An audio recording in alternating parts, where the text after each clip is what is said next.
Hello दोस्तों, मेरे company में आज 6 आदमी टेस्ट मार रहा है। एक आदमी का इधर फाइनल हो गया है और एक आदमी इधर मार रहा है अभी। उसके बाद मैं भी मारूंगा, अभी टाइम लगेगा। और देखिए उधर भी टेस्ट मरा रहा है, उधर भी है। मैं एक आदमी मार दिया है, वो आदमी 3D का टेस्ट मारा है। वो कैसा मारा है आपको मैं दिखाता हूँ, उनसे पूछता हूँ टेस्ट कैसे मारा है। और ये भी बताऊँगा कि टेस्ट 3D का टेस्ट कैसे मारा जाता है। आप लोग वीडियो में बने रहे, वीडियो क्लास तक देखिएगा। ए टू जेड आपको बताया जाएगा 3D का टेस्ट कैसे मारा जाता है। हाँ तो देखिए,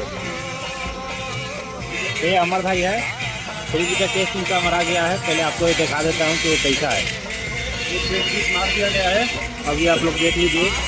3 लेयर में इसको फाइनल किया गया है।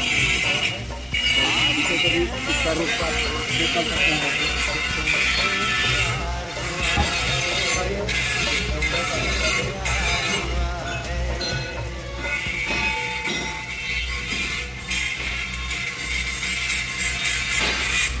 कोशिश कर रहा है।